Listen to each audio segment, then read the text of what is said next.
મારું નામ નાઝીમ ઇકબાલ વેલી, હું લીંબાયત વોર્ડ નંબર 25 થી કોંગ્રેસનો ઉમેદવાર છું. ત્યાં મારા 4 સાથીદારો છે.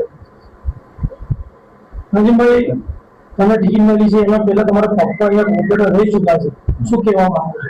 મારા પપ્પા અહીંયા 2010 થી લઈને 2020 સુધી કોર્પોરેટર રહી ચૂક્યા છે, 2 ટર્મ. એમાં મારા પપ્પાએ દરેક સમાજના માટે કામ કર્યું છે. એમને કોઈ પણ ધર્મ કે જાતિ વિશે કોઈ પણ જાતની ટિપ્પણી કરી નથી કે બીજી પણ કોઈ પણ વાતો કરી નથી. દરેકનું કામ કર્યું છે. દરેકને પણ બીજો જે સાઇનનો મુદ્દો આવે છે, જે પ્રમાણપત્રની ઉપર કે આવકના દાખલાની ઉપર, એ મારા પપ્પા દરેકને કરી આપતા હતા. એમાં કોઈ જાતિ કે ધર્મ પૂછતા નહીં હતા.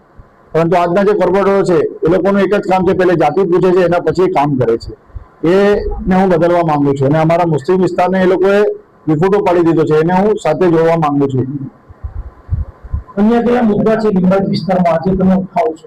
લીંબાયતમાં સૌથી પહેલા તો પાણી, અને જે પાણીનો મુદ્દો બહુ ખરાબ છે. પાણી અહીંયા બહુ ગંદુ આવે છે પીવાનું.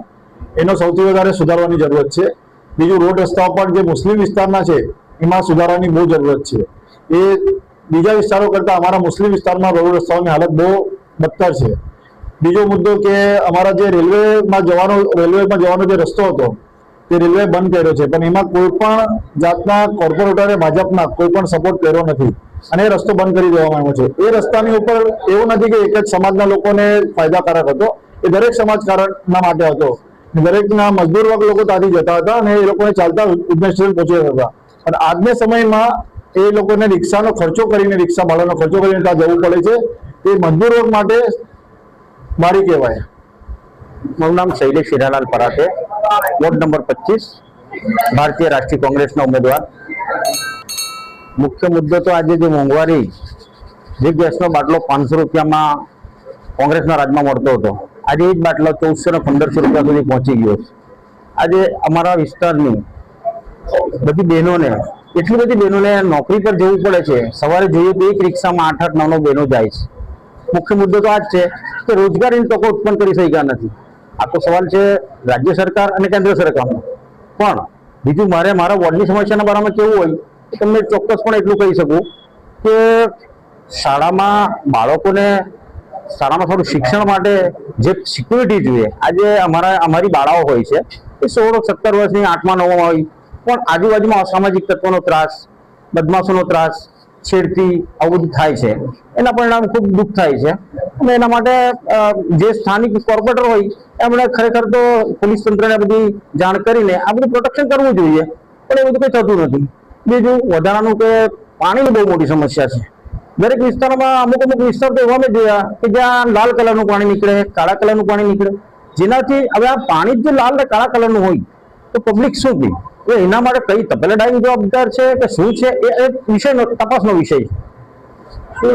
આ ચૂંટણીમાં પરિવર્તન થશે? આ ચૂંટણીમાં વોર્ડ નંબર 25માં વોર્ડ નંબર 25માં અમે 4 ઉમેદવાર ચોક્કસપણે મક્કમતાથી લડીશું અને ડેફિનેટલી અમારી જીત થવાની છે. જિગ્નેશા વિનોદભાઈ પાટીલ. તમે વોર્ડ નંબર 25માં ઉમેદવાર છો, હું કંઈક વધારે તો નહીં કહેવા માંગતી, બટ એ કેવું છું કે પહેલા જ્યારે કોંગ્રેસ હતી ત્યારે આપણને બધી વસ્તુ સસ્તાઈમાં મળતી હતી. જ્યારથી ભાજપ આવ્યું છે ત્યાંથી દરેક વસ્તુમાં અમારે જે રોજિંદીની વસ્તુ છે વુમન્સની, એમાં ની જેવી વસ્તુમાં પણ મોંઘવારી નડે છે. વુમન્સને કેવું હોય કે ઘરની ચીજ વસ્તુ પર જ બધું ડિપેન્ડ રાખતી હોય છે, તો બજેટ ટોટલી ખોરવાઈ ગયું છે. હું ઈચ્છું છું કે પાછી આપણી જે કોંગ્રેસ છે પાછી આવે અને આ બધું જે છે એ બધું સસ્તાઈ જાય. અત્યારે જોઈએ છે આપણે ગેસ માટે અમને લાઈનમાં ઊભું રહેવું પડે છે. ગેસના બાટલાનો ભાવ પહેલા કેટલો હતો ને અત્યારે કેટલો થયો છે. સબસિડીના નામે ખાલી લોકો આપણને લૂંટે જ છે, કે છે સબસિડી આવે છે, બટ સબસિડી આવતી નથી. તો હું એ જ કહેવા માંગુ કે આ બધી જે સમસ્યા છે એ અમે હલ કરવા માંગીએ છીએ. बस विशेष कहीं कहती नहीं। अलका हरी पाटिल, मैं 25 नंबर वार्ड से लड़ने वाली हूँ। मैं 2 बार लड़ चुकी हूँ। मेरे उम्मीदवार 4 उम्मीदवार है, हम लोग सबको जिताना है और आगे बढ़ाना है।